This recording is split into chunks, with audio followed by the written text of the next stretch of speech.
Students, स्वागत है आप सभी का हमारे YouTube चैनल पर जिसका नाम है सौरभ क्लासेस फॉर हिस्ट्री।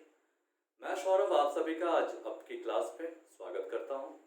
आज मैं आप लोगों के सामने एक महत्वपूर्ण विषय लेकर उपस्थित हुआ हूं।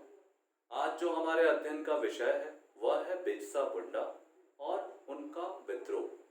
बिरसा मुंडा का विद्रोह यह हमारे झारखंड से संबंधित विभिन्न प्रतियोगिता परीक्षाओं के लिए काफी महत्वपूर्ण विषय है और इस विषय की महत्ता इस बात से लगाई जा सकती है कि इनके जन्म दिवस को झारखंड सरकार ने झारखंड राज्य की स्थापना दिवस के रूप में मनाने का निर्णय लिया है, जो कि अपने आप में यह दर्शाता है कि यह हमारे राज्य से संबंधित विषयों के लिए कितना महत्वपूर्ण विषय है। तो चलिए बिना समय गवाए हम अपने इस विषय को प्रारंभ करेंगे। बिरसा मुंडा के विषय में हम आपको बताना चाहेंगे कि इन्होंने जिस त्याग, सदाचार और असीम शौर्य का प्रदर्शन करते हुए मुंडा समाज के लोगों को एकजुट करने का प्रयास किया, उन्होंने न केवल सामाजिक और धार्मिक कुरीतियों को दूर करने के लिए बल्कि ब्रिटिश शासन और उनके नुमाइंदे जो जमींदार वगैरह थे उनको भी झारखंड राज्य से खदेड़ने में अपना महत्वपूर्ण योगदान दिया।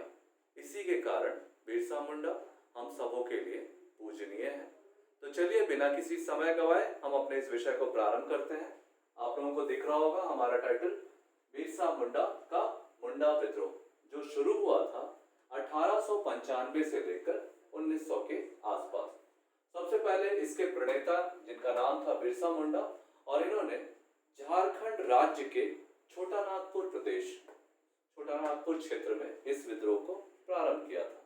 अब हमें इसके विद्रोह के मूल कारकों को समझना होगा। सबसे पहले इसके कारकों को हम एक एक करके देखेंगे। इसके क्या कारक थे जिसकी वजह से मुंडा विद्रोह संपन्न हुआ था। तो पहला कारक था भूमि संबंधी विद्रोह, दूसरा था धर्म संबंधी, तीसरा था जमींदारों का शोषण, चौथा था भू राजस्व की ऊंची दरें, पांचवा था ब्रिटिश सरकार का शोषण और छठा था सामाजिक और धार्मिक कुरीति। तो एक एक करके हम इसको समझने का प्रयास करेंगे कि उन कारकों का क्या महत्व रहा। पहला जो कारक है भूमि संबंधी, उसमें हम देखते हैं कि जब बिरसा मुंडा युवा थे तो उन्होंने अपने पूर्वजों से यहाँ झारखंड की स्थिति के बारे में काफी कुछ सीखा था, जाना था। दरअसल जब ब्रिटिशों का आगमन भारत में होता है तो उन्होंने आदिवासियों के अधिकारों को छीनना प्रारंभ किया। उन्होंने मुंडा सरदारों की भूमि जमींदारों और दीकुओं को देनी प्रारंभ की, जिससे मुंडा सरदार अंग्रेजों से और उन जमींदारों से काफी रुष्ट हुए और इसके विरुद्ध उन्होंने सरदारी आंदोलन चलाया और यह सरदारी आंदोलन लगभग 30 वर्षों तक चला था। इतनी लंबी अवधि तक इस सरदारी आंदोलन का प्रभाव बिरसा पर भी उनके युवा अवस्था में पड़ा था और बिरसा ने भी इसके कारण देखा कि इनकी भूमि संबंधी जो समस्या है इसका मुख्य कारक अंग्रेज और उनके द्वारा जो जमींदारों को भूमि दान दी गई है उसका कारण रहा। इसी कारण भूमि संबंधी असंतोष के कारण भी यह विद्रोह शुरू हुआ। दूसरा था धर्म संबंधी। धर्म संबंधी में आप सभी को पता है कि ब्रिटिश ईसाई मिशनरियों का झारखंड में आगमन 1845 ईस्वी में होता है और जैसे ही ईसाई मिशनरी झारखंड राज्य में प्रवेश करती है, यहाँ के लोगों को वह ईसाईयत में दीक्षित करने लगती है। स्वयं बिरसा भी ईसाई धर्म में दीक्षित हुए थे और दाऊद मुंडा के नाम से उन्होंने अपना नाम और अपने धर्म का परिवर्तन भी किया था, लेकिन बाद में उन्होंने अपने धर्म को वापस पुनः आदिवासी धर्म जो सरना धर्म होता है उसमें वो वापस भी आ गए थे। इसके बारे में हम आगे चर्चा करेंगे। तो धर्म संबंधी असंतोष फैला लोगों में क्योंकि ईसाईयत का प्रचार बहुत तेजी से हो रहा था और इस प्रचार प्रसार के फलस्वरूप काफी संख्या में आदिवासी अपने धर्म को धर्मांतरित करके ईसाई रूप में कन्वर्ट हो रहे थे। इसका भी महत्वपूर्ण कारक है मुंडा विद्रोह में। तीसरा था जमींदारों का शोषण। जैसा कि हमने आपको पहले ही बताया, जमींदार जो थे निरंतर उनको सरदारों की जमीन हस्तांतरित कर दी गई थी ब्रिटिशों के द्वारा, और इन जमीनों पर वे उन जमीनों से ज्यादा करों की वसूली का काम कर रहे थे, और उनको ब्रिटिशों का भी संरक्षण प्राप्त था, जिसकी वजह से ये शोषण दिन प्रतिदिन बढ़ता चला गया।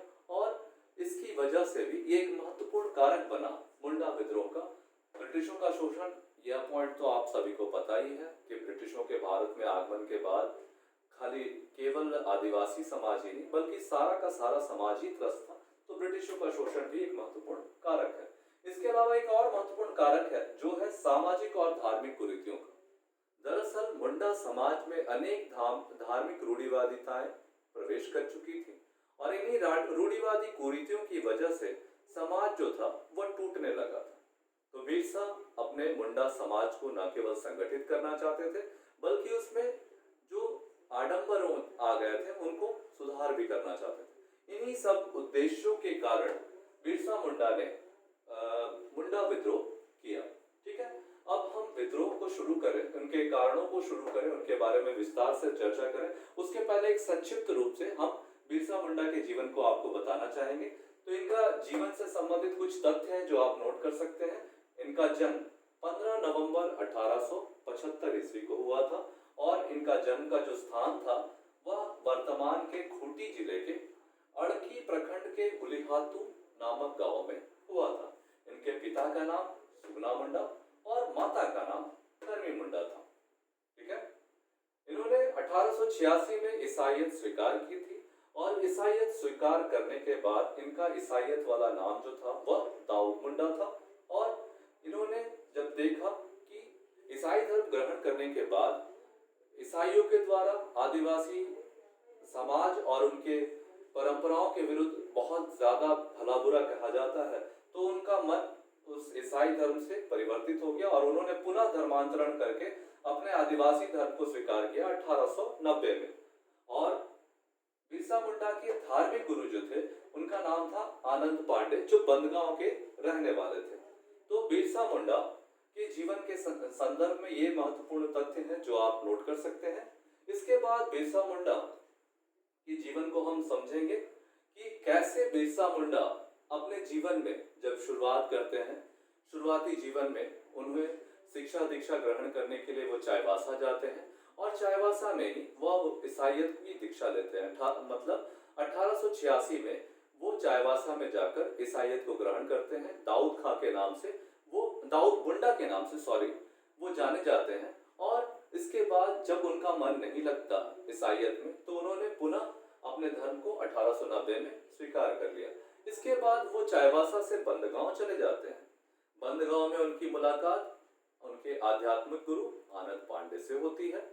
आनंद पांडे दरअसल एक वैष्णव हिंदू ब्राह्मण थे, और उनके यहाँ बिरसा काम करने लगते हैं, और काम करते करते आनंद पांडे द्वारा उन्हें महाभारत, रामायण, श्रीमद् भागवत गीता आदि के उपदेश और शिक्षाएं दी जाती है। इन शिक्षाओं से बिरसा काफी प्रभावित होते हैं, और उन्होंने आनंद पांडे को अपना आध्यात्मिक गुरु या धार्मिक गुरु स्वीकार करते हैं। इसके पश्चात वो वापस अपने चलकत लौट आते हैं, लेकिन यहाँ आने के पश्चात उन्होंने देखा कि उनकी समाज की जो व्यवस्था थी वो काफी रूढ़ हो गई थी। इसलिए उन्होंने सबसे पहले अपने समाज में सुधार करने का बीड़ा उठाया। इसी कड़ी में उन्होंने समाज एवं धार्मिक सुधार कार्य किए।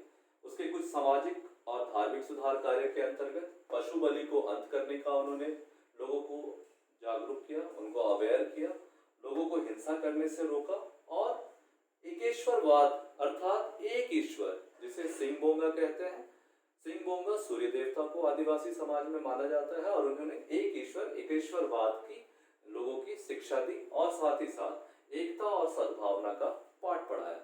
दरअसल जब बिरसा मुंडा ने ईसाईयत ग्रहण की थी, तो ईसाईयत ग्रहण करने के बाद उन्हें ईसाई धर्म की अच्छी चीजों को ज्ञान हुआ।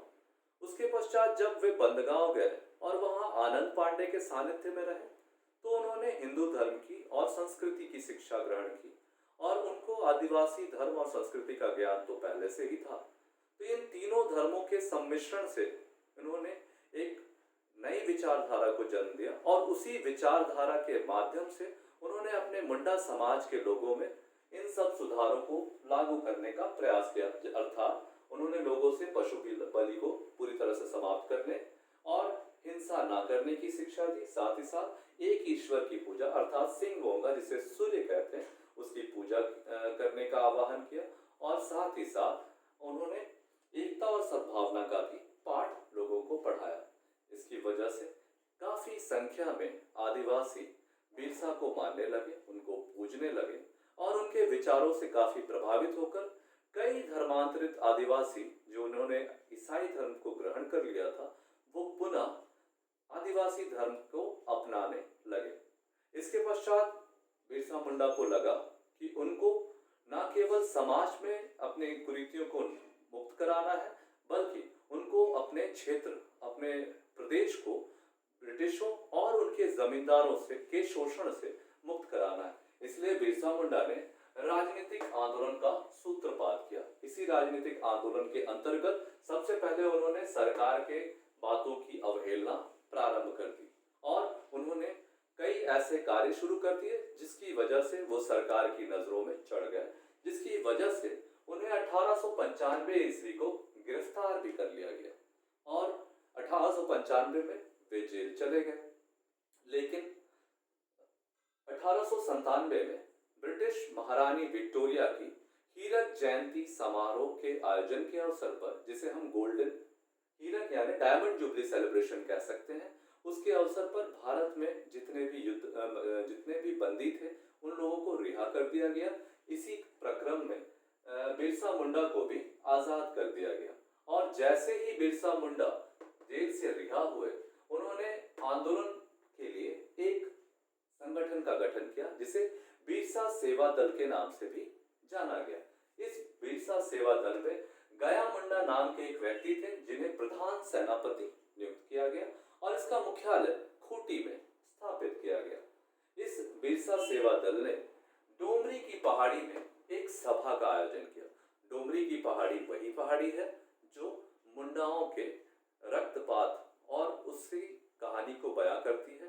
दरअसल बिरसा मुंडा ने आंदोलन प्रारंभ करने से पहले एक सभा का आयोजन कराया डोमरी की पहाड़ी पर और डोमरी की पहाड़ी में मुंडा समाज के कई लोग जिसमें बच्चे, वृद्ध, युवा, महिलाएं सभी शामिल हुई थी और इसकी भनक अंग्रेजी सरकार को लग जाती है और अंग्रेजी सरकार इसे चारों ओर से घेरकर निहत्थे मुंडाओं पर गोलीबारी प्रारंभ कर देती है, जिसका ये प्रभाव पड़ता है कि बिरसा मुंडा तो वहां से बच के निकल जाते हैं, लेकिन वहां हजारों की संख्या में मुंडा समाज के युवा, वृद्ध, महिलाएं, बच्चे आदि उसके शिकार होते हैं। उनका भीषण रक्तपात होता है। यह घटना बिरसा मुंडा ही नहीं पूरे मुंडा समाज को उद्वेलित कर रख देती है। इसके बाद बिरसा मुंडा ने इस भयंकर रक्तपात को देखने के बाद वो वहां से निकल जाते हैं और इसके बाद वो आंदोलन को काफी उग्र कर देते हैं। उसमें आंदोलन जो होता है वो काफी रुद्र रूप धारण कर लेता है। वो जमींदार, ब्रिटिश और सरकारी सेवकों को खदेड़ना शुरू करते हैं, उन पर आक्रमण करते हैं, सभी सरकारी संस्थानों पर आक्रमण करके उन्हें वहां से भगाने लगते हैं। ऐसा करने पर ब्रिटिश सत्ता जो है वो अब हरकत में आती है और तमाम प्रयासों के बावजूद जब बिरसा उनकी पकड़ में नहीं आ पाते हैं तब उन्होंने 500 रुपए का इनाम बिरसा पर घोषित कर दिया। इसी इनाम की लालच में दो लोग, एक का नाम है वीर सिंह महली और दूसरा है जगमोहन सिंह, इन दोनों व्यक्तियों ने बिरसा मुंडा के साथ विश्वासघात किया और उनको 3 फरवरी 1900 को पोराहाट के जंगलों से गिरफ्तार करवा दिया और गिरफ्तारी के पश्चात 9 जून 1900 को बिरसा मुंडा हैजे की चपेट में आकर असामयिक मृत्यु के शिकार होते हैं। इस प्रकार से एक ऐतिहासिक व्यक्तित्व का अंत हो जाता है, लेकिन इसके अंत के पश्चात ब्रिटिश सरकार आदिवासियों से सहानुभूति दर्शाते हुए उनके कल्याण के लिए और आदिवासी भूमि हस्तांतरण रोकने के लिए 1908 ईस्वी में CNT एक्ट पारित करती है। ठीक है, तो इस तरह से हम देखते हैं कि एक अध्याय का अंत हो जाता है और झारखंड सरकार जो होती है इनके बिरसा के योगदानों के कारण झारखंड के स्थापना दिवस को भगवान बिरसा मुंडा के जन्म दिवस को झारखंड की स्थापना दिवस के रूप में मनाने का निर्णय लेती है। हम वीर सपूत को उनके कार्यों, उनके योगदानों के लिए शत शत नमन करते हैं और हम उनकी शिक्षाओं से, उनके कार्यों से हमेशा प्रेरणा प्राप्त करते हैं। तो हम आज इस विषय को यहाँ समाप्त करेंगे। मैं उम्मीद करता हूँ कि काफी हद तक बिरसा मुंडा और उनके आंदोलन को आपको समझाने में सक्षम रहा होगा। यदि आपको इससे संबंधित कोई भी समस्या हो, कोई भी सवाल हो, तो आप मुझे मेरे YouTube पर आप वहाँ पर अपने मैसेज छोड़ें, मैं आपको उनका जवाब यथाशीघ्र देने का प्रयत्न करूँगा। आज के लिए बस इतना ही। फिर मिलेंगे एक नए क्लास के साथ, एक नए अध्याय के साथ। तब तक के लिए धन्यवाद।